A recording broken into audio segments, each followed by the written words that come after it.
নমস্কার, আমি সৌম্যা ঘোষ। ট্রামলাইনের পক্ষ থেকে আজ আমি চলে এসেছি কেসিসিতে বিভূতিভূষণ সম্পর্কিত একটি প্রদর্শনীতে, পথের দেবতা বা god of the little road. আমরা এখন কথা বলে নিই তৃণাঙ্কুর বন্দ্যোপাধ্যায়, বিভূতিভূষণের পৌত্র তথা একজন চিত্রশিল্পী, তার সঙ্গে। এই প্রদর্শনীর পেছনে আপনার ভাবনাটা ঠিক কী? অনেকগুলো ভাবনা, একটা ভাবনা বলা কঠিন হবে, উচিত হবে না। কারণ এক তো হলো যে বিভূতিভূষণের যে বিপুল কাজ, এবং একদিক থেকে বলা যেতে পারে যে একটা ঘড়ি যেটা 100 বছর ধরে দম না দিয়ে চলছে, যে পথের পাঁচালীর লেখা যে রচনাকাল, সেটা ঠিক আজ থেকে 100 বছর আগে। এই সময় 100 বছর আগে বিভূতিভূষণ বন্দ্যোপাধ্যায় ভাগলপুরের যে কাছারি লীলাচন্দ্র ঘোষের যে পাথুরিঘাটা রাজবাড়ি আপনারা জানেন, তো সেই রাজবাড়ির কাজে ওখানে ভাগলপুরে ছিলেন, এবং সেখানে তার থেকে আরেকটু দূরে জঙ্গলের মধ্যে ইসমাইলপুরের কাছারিতে বসে বিভূতিভূষণ প্রত্যন্ত প্রদেশের পৃথিবীর এক প্রত্যন্ত কোনায় বসে পথের পাঁচালী রচনা করছেন শুধু নয়, এমন একটি ঘড়িতে দম দিচ্ছেন যে ঘড়ি তার 100 বছর পরেও চলবে। এবার খানিকটা এটাও দেখা এই 100 বছর পরে যে কেন ঘড়িটা চলছে, এবং বিভূতিভূষণের সেই সূত্রেই ধরা যে বিভূতিভূষণের লেখার প্রকরণ কী, বিভূতিভূষণকে আরেকটু সামনে আবার যে পেছনে যে মানুষটা, কারণ আমরা যখন দেখি একটা ঘড়ি তখন ঘড়িটা তো বন্ধ থাকে, ঘড়ির কাঁটা ঘোরে, ঘড়িতে সময় দেখা যায়, কিন্তু ঘড়ির পেছনে যে যে যান্ত্রিক যে ব্যাপার স্যাপার ঢাকা থাকে, সেটা আমরা খুলে দেখি না। তো একদিক থেকে এটা খুলে দেখা যে কেন 100 বছর পরেও অনেক লেখক তো সেই সময় হয়তো অত্যন্ত জনপ্রিয় ছিলেন, আজ আর তারা নেই, বিভূতিভূষণ কেন এখনো রয়েছেন। এবার সেটার বিভিন্ন দিক দিয়ে আমরা যদি দেখতে পারি, শুধুমাত্র আমাদের একটা অভ্যেস আছে চলচ্চিত্রের সঙ্গে যোগাযোগ শুধুমাত্র করা, কিন্তু সেই দিক থেকেও দেখতে হবে যে বিভূতিভূষণের লেখার থেকে যেমন সবচেয়ে ক্রিটিক্যালি অ্যাক্লেমড ছবিটিও হয়েছে পথের পাঁচালী, বাংলায় এর থেকে বেশি ক্রিটিক্যালি অ্যাক্লেমড ছবি তো নেই, সেরকম বাংলায় সব থেকে সফল বাণিজ্যিক দিক থেকে ছবি, সেটাও বিভূতিভূষণের ছবিতে, বই থেকে, চাঁদের পাহাড়। এবার কী দমটা তিনি দিচ্ছেন সেটা একটু মানুষের সামনেও আনা, কারণ একটা এই ধরনের ধারণা থাকে যে বিভূতিভূষণ অনুপ্রেরণায় লিখে চলেছেন, বিভূতিভূষণের প্রকৃতি, বিভূতিভূষণের অনুপ্রেরণা, তিনি কাগজে বসে কলম ঠেকাচ্ছেন, লেখাটা হয়ে যাচ্ছে। একটা এই ধরনের ভুল ধারণা রয়ে গেছে মানুষের মধ্যে। তো আমার একটা উদ্দেশ্য ছিল, কারণ আমরা যখন দেখি কাগজগুলি, যেমন আপনাকে তখন বলছিলাম যে অপুর সম্বন্ধে বিভিন্ন রকম ইনস্ট্রাকশন এখানে লেখা আছে যে অপুর কসমোপলিটন জীবন হবে না, ক্র্যাম্পড গ্রাম্য জীবন শুধু, হাতে লেখা খুব কঠিন, কিন্তু এই যে বিভিন্ন রকম ইনস্ট্রাকশন যে অপু কি, অপুর জীবন সম্বন্ধে ডিটেইল ইনস্ট্রাকশন, নিজেকে নিজে ইনস্ট্রাকশন দিচ্ছেন, কোনো কোনো জায়গায় বলছেন যে ফিলোসফি অফ আনন্দ, কোনো জায়গায় বলছেন ফিলোসফি অফ ওয়ান্ডারমেন্ট।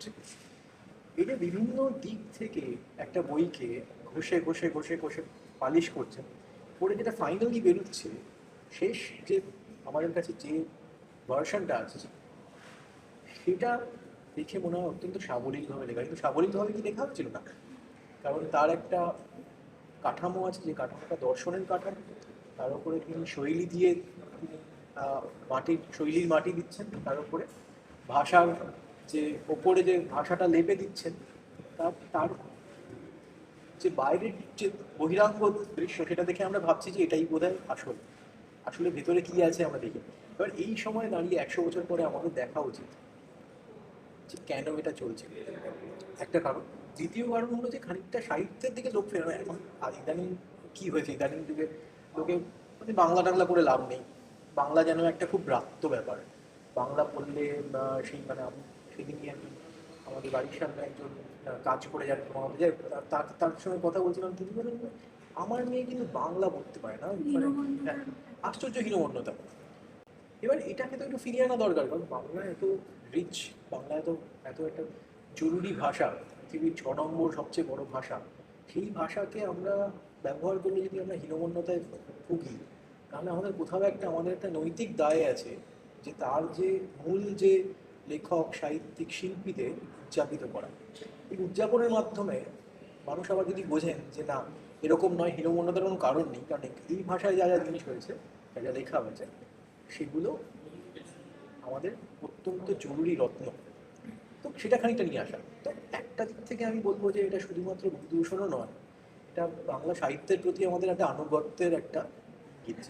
আমরা এটা করছি তার কারণ এর মাধ্যমে যদি আরও অনুপ্রেরণা পাওয়া যায়, অন্যান্য সাহিত্যিকদের উদযাপন হয় যারা সত্যিই রয়ে গেছেন, সেটা একটা খুব বড় ব্যাপার। আর দ্বিতীয় প্রশ্নটা হচ্ছে যে এই যে প্রদর্শনীর জন্য আপনি বিভূতিভূষণ বন্দ্যোপাধ্যায়ের ব্যবহৃত সমস্ত সামগ্রী বা নথিপত্র সংগ্রহ করেছেন, সেই সময় অভিজ্ঞতাটা ঠিক কীরকম ছিল?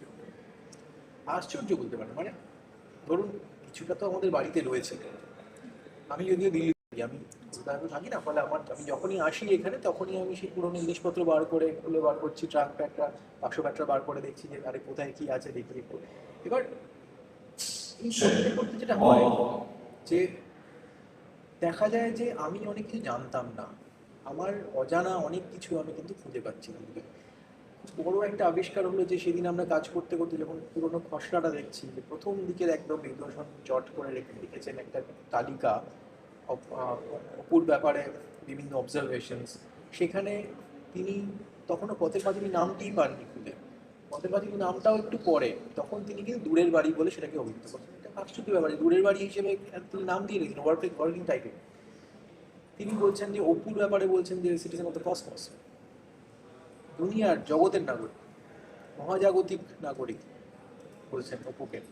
তার সঙ্গে কোনো অঞ্চল, কোনো গ্রাম, কোনো শহরকে তিনি জড়াচ্ছেন না, তিনি তাকে সামগ্রিক পৃথিবীর মধ্যে আটকাচ্ছেন, এমনকি মহাজগতের মধ্যে নিয়ে যাচ্ছে। এই যে আশ্চর্য ডিসিশনস, যে সিদ্ধান্ত বিভূতিভূষণ নিচ্ছেন পর পর, সেগুলো আমার কাছে খুব আশ্চর্য। কারণ এগুলো যখন নতুনভাবে পড়ছি, কারণ এটা করতে গিয়ে তো অনেক কিছু পড়তে হচ্ছে, অনেক কিছু লিখতে হচ্ছে যেগুলো আগে আমরা জানতাম না।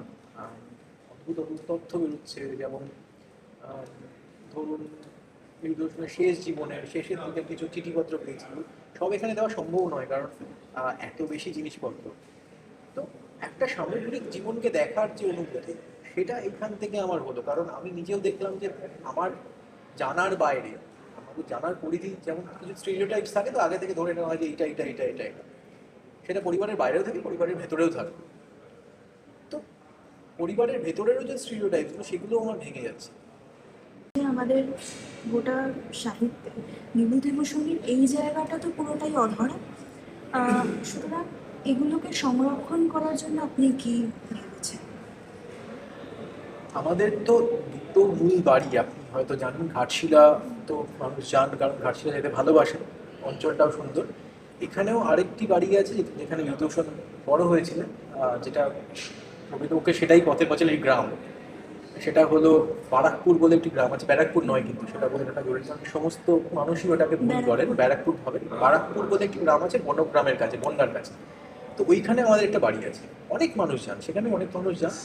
তারা বহুদিন ধরে তারা এই ইচ্ছে প্রকাশ করেছেন যে ওখানে যদি একটু সংগ্রহশালার মতো কিছু থাকতো, কিছু যদি কিছু নিয়ে যাওয়া যেত, একটা পাণ্ডুলিপির একটা কপি, ফ্যাক্সিমিলি কপি, সেটা যদি নিয়ে যেতে পারি, কিছু একটা যদি নিয়ে যেতে পারি বিভূতিভূষণের স্মৃতি হিসেবে। পরিকল্পনা হলো যে এরপরে এই প্রদর্শনী হয়ে গেলে এখানে যে অভিজ্ঞতা আমরা সঞ্চয় করলাম, যেভাবে জিনিসটাকে সাজানো হলো, এত বড় পরিসর তো সম্ভব নয় একটি বাড়ি হিসেবে, কিন্তু সেখানে যতটা সম্ভব সেখানে আমরা সেটাকে একটু সাজাবো। কারণ মানুষ দেখতে চায় এবং তাদের সামনে নিয়ে আসাটা আমার দায়িত্বের মধ্যে পড়ে। আর আমরা এই প্রদর্শনীটা একটু ঘুরে দেখব। আমরা এখানে দেখতে পাচ্ছি বিভূতিভূষণ বন্দ্যোপাধ্যায়ের জীবনের সময়রেখা বা টাইম লাইন দেওয়ালে আঁকা আছে এবং সামগ্রীগুলো সেভাবে সাজানো আছে। এখানে আমরা দেখতে পাচ্ছি বিভূতিভূষণের ষষ্ঠ শ্রেণীর হস্তাক্ষরের নাম এবং ঠিকানা ইত্যাদি। এরকমই আরও দুর্মূল্য সামগ্রী দিয়ে এই প্রদর্শনীটা সাজানো। এখানে আছে যেমন রমাদেবীর পরিহিত শাড়ি এবং বিভূতিভূষণের পরিহিত ফতুয়া আছে, পথের পাঁচালীর প্রথম খসড়া এবং পথের পাঁচালীর প্রথম সংস্করণ, যেগুলো আমরা কোনোদিন আগে দেখতে পাইনি। ট্রাম লাইনের সঙ্গে থাকুন। অপু সম্পর্কে আপনি প্রথমেই একটা কথা বলেছিলেন, সিটিজেন অফ কসমস, Cosmos। সেটা নিয়ে যদি আপনি একটু বিস্তারিত কিছু বলেন। হ্যাঁ, তো দেখুন, বিভূতিভূষণ তো নিজের আদলে বানিয়েছেন সমস্ত চরিত্রই। ধরুন, অপুর চরিত্র তো বটেই, আমরা জানি। অবশ্যই সত্যচরণ তো তিনি নিজেই, কারণ তিনি তো ওই জঙ্গল কেটে সাফ করে ওখানে প্রজা বসাতে গেছিলেন, তার নিজের অভিজ্ঞতা। যেটা আপনাকে তখন বলছিলাম যে চাঁদের পাহাড়ে যখন উনি লিখছেন, আপনি দেখেছেন না জানি না চিরকুটটা, সেখানে যখন প্রথম এক প্যারাগ্রাফের মধ্যে চাঁদের পাহাড়ের সমস্ত লেখাটাকে খুব জিস্ট হিসেবে লেখা আছে, সেখানে তিনি যখন শুরু করছেন তখন ভিলেজ বয় ফ্রম বেঙ্গল বলছেন, কিন্তু সেটাই হয়ে যাচ্ছে আই রিটার্ন টু আদেশে বাবা। প্রথমে শঙ্কর নিজে হয়ে যাচ্ছেন 4-5 লাইনের মধ্যে। তো নিজেকে যে কেন্দ্রে বসানো লেখা, এই জায়গাটা খানিকটা আমরা বিশেষ করে এই লেখাগুলোর মধ্যে দিয়ে, এই প্রদর্শনীর মধ্যে দিয়ে আমরা বুঝতে পারি যে বিভূতিভূষণ ঠিক কী করছেন। বিভূতিভূষণ তার এই লেখার মাধ্যমে, অপুর জীবনের মাধ্যমে, এবং শুধু অপুর নয়, বাকি সবার জীবনের মাধ্যমে তিনি কিছু কিছু উপদেশ দেওয়ার চেষ্টা করছেন। কারণ উপদেশ কিন্তু সরাসরি দেন না। বিভূতিভূষণ যখন উপদেশ দেন, আমরা ভাবি যে এটা উপদেশ কেন হতে যাবে, কোথায় উপদেশটা ঠিক রয়েছে জানি না, বুঝতে পারি না। অপুর জীবনের মাধ্যমে, বা বিশেষ করে আমি এখানে অপুর থেকে একটু সরে যাবো, শঙ্করের জীবনের মাধ্যমে। কারণ শঙ্করটা তো মনে হয় না, শঙ্করের মধ্যে কোথায় কোথায় দর্শন রয়েছে, মানে সেটা কোথায় রয়েছে, বাচ্চাদের জন্য তো লেখা, এখানে দর্শনের কোনো প্রসঙ্গ নেই, আর দর্শন ওভাবে ডিরেক্টলি বলাও হয় না কোনো রকম। কিন্তু একটা খুব বড় দর্শন রয়েছে। যেমন ধরুন, যখন শঙ্কর একটা বিশাল হীরের খনির মধ্যে দিয়ে যায়, তখন শঙ্কর কি করে? শঙ্কর বুঝতে পারে না সেটা হীরের খনি। শঙ্কর স্মৃতির জন্য, স্মৃতিচিহ্ন হিসেবে 3খানা হীরে নিয়ে ফিরছে, তাই তো। এবার তারপরে আত্মীয় গাত্রী জুতো থেকে বার করে তখন দেখছে, আরে আর এগুলো তো হিরে ছিল, আমি তাহলে ওই প্রচন্ড একটা যেখানে 7 রাজার ধন আছে সেরকম একটি গুহার মধ্যে দিয়ে ঘুরে এসেছি, যেখানে আমি মাত্র 3টে সংগ্রহ করেছি, এবং এই 4টে বোধহয় টোটাল বোধহয় 7খানা হিরে নিয়ে শঙ্কর ফিরছে। দুঃখ তো পেল না। এবার আমি যেটা আগেও বলছিলাম একজনকে, ধরুন শঙ্কর এক ব্যাগ হিরে নিয়ে ফিরতে পারতো, কারণ বিভূতিভূষণের তো নিজের হাতে হিরে, সব হিরে বিভূতিভূষণ তো গুহায় দিয়ে দিতে পারতেন। শঙ্কর তো এক ব্যাগ দিতে পারতেন, বলতেন যে ফিরে গিয়ে টিটাগড়ে ব্যারাকপুর শিল্পাঞ্চলে একটি বড় কারখানা খোলো ওই টাকা দিয়ে, এবং 200 জনকে এমপ্লয় করো, এবং সেখানে যে ভয়ঙ্কর যে আর্থিক লাভ হবে, হ্যাঁ, তাতে শঙ্কর একটা বড় শিল্পপতি হয়ে উঠতে পারতো। তাহলে কি আর শঙ্কর শঙ্কর হতো? তাহলে কি হলো? বিভূতিভূষণ কি দিলেন শঙ্করকে? অভিজ্ঞতা দিলেন, গতি দিলেন, পথ দিলেন। এবং তাই জন্যই আমাদের নাম পথের দেবতা। কারণ পথ এই যে আমাদের প্রতিদিনের যে আমাদের জীবন, আমাদের দুঃখ দুর্দশার জীবন, আমাদের দৈনন্দিন বেঁচে থাকা, এই বেঁচে থাকার যে মধ্যে আমাদের দুঃখ তৈরি হয়, আমাদের অপমান তৈরি হয়, বিভিন্ন সময় আমাদের না পাওয়া, এই সমস্তগুলো তৈরি হয়। এর থেকে বেরোনোর যে উপায়, সংক্ষেপে বলতে গেলে, সেটা বিভূতিভূষণের কাছে পথ। এবার ব্যাখ্যা করতে গেলে অনেক কথা হয় যে কেন পথ, কিন্তু বিভূতিভূষণ অপুর মাধ্যমেও যেমন সেই উপদেশ দিচ্ছেন, শঙ্করের মাধ্যমে সেটাই দিচ্ছেন, সত্যচরণের মাধ্যমে সেটাই দিচ্ছেন। পথের পাঁচালী তো সেই ওই শেষের যে প্যারাটা, সেখানে শেষের প্যারাটা তার আগে কিছু পথের পথ দেবতা নিয়ে, প্রসন্ন পথের হাসিয়া দেবতা বলেন, প্রসন্ন, হ্যাঁ, সেটাই, ওইটাই ব্যাপার যে উনি কেন বলছেন। কারণ এবার ধরুন, জীবনেও দুঃখ দুর্দশা আছেই। দুর্গা তো মারা যায়, দুর্গা তো এসেছেই মারা যাওয়ার জন্য, তাই তো। মানে দুর্গাকে নিয়ে আসা হলো কেন? কারণ দুর্গা তো প্রথমে ছিল না, দুর্গাকে নিয়ে আসা হলো মেরে ফেলার জন্য। এবার সেটা যে হলো, তারপরে যখন বিভূতিভূষণ অপুর কাছে, আমাদের পুরো গল্পটাই তো অপুকে আমরা অনুসরণ করছি। তো অপু যখন দুর্গার কথাও ভাবছে, দুর্গাকে দিতে পারলো না অনেক কিছু। যেমন বইয়ে দুর্গা কিন্তু রেলগাড়ি দেখতে পায়নি, সেটা সিনেমায় দেখতে পেয়েছে, বইয়ে দেখতে পাইনি। সেখানে বিভূতিভূষণ দুর্গাকে শুধু মেরে ফেলেননি তাই নয়, তাকে ওই ছোট ছোট ইচ্ছেগুলোকেও তিনি পূরণ করেননি। কারণ তিনি জানেন যে ছোট ছোট ইচ্ছেগুলো পূরণ হয় না। কবির দার্শনিক তত্ত্ব। কিন্তু এই যে আমাদের কষ্টটা হয়, এই যে ক্রমাগত আমাদের না পাওয়ার কষ্ট, যার একটা আমরা ছোট একটা মাইক্রোকসমস দেখতে পাই অপুর জীবনে, বা আমাদের একটা প্রতিফলন দেখতে পাই অপুর মধ্যে, সেখানে আমরা বুঝতে পারি যে অপু কিন্তু তাও হেরে যাচ্ছে না, অপু কিন্তু তাও এগিয়ে চলেছে। এবার এই যে বিশ্বজগৎ, প্রকৃতির যে জগৎ, প্রাকৃতিক জগতের মধ্যে দিয়ে যে একটি বিন্দুবৎ একটি মানুষ এগিয়ে যাচ্ছে, আমরা প্রত্যেকেই তো একটা বিন্দু এই প্রকৃতির মধ্যে। সেই একটা বিন্দুর যে এগিয়ে চলা, সেই বিন্দুর সঙ্গে যে সামগ্রিক প্রকৃতির যে সম্পর্ক, সেটা হলো আনন্দের সম্পর্ক, এবং সেটা হলো বিস্ময়ের সম্পর্ক। তো বিভূতিভূষণের কাছে প্রকৃতির যেই মায়া, এই এই এই মোহময় যে বিশাল প্রকৃতি, তার দিকে তাকিয়ে মানুষের যে আনন্দ পাওয়া, সেটাকেই বিভূতিভূষণ বলছেন যে পথের যে সংজ্ঞা, মানে পথ তো আসলে তাই এই প্রকৃতির মধ্যে দিয়ে ঘুরে, তার মধ্যে থেকে এই এই বিশাল ব্রহ্মাণ্ডের যে আশ্চর্য ঘটনা, এই আশ্চর্য বিন্যাস, এটা দেখে আমাদের মনে যে ওয়ান্ডারমেন্ট, যেটা বিভূতিভূষণ ওয়ান্ডারমেন্ট বলছেন, বিস্ময়, সেই বিস্ময়ের যে আনন্দ, সেটা থেকেই বিভূতিভূষণ বলছেন যে ওই দুঃখ ভুলে থাকা সম্ভব। এবং সেই জায়গাটা আমরা অনেক সময় মানে এই প্রদর্শনীতেও খানিকটা আমরা দেখতে পাই, কারণ পথের দেবতা ওই জন্যই খানিকটা। অসংখ্য ধন্যবাদ। এই প্রদর্শনীটা থেকে আমরাও ভীষণভাবে সমৃদ্ধ হয়েছি। ধন্যবাদ, আমার খুব ভালো লাগলো আপনাদের সঙ্গে কথা বলে। আসবেন, সবাইকে আসতে বলবেন। নমস্কার।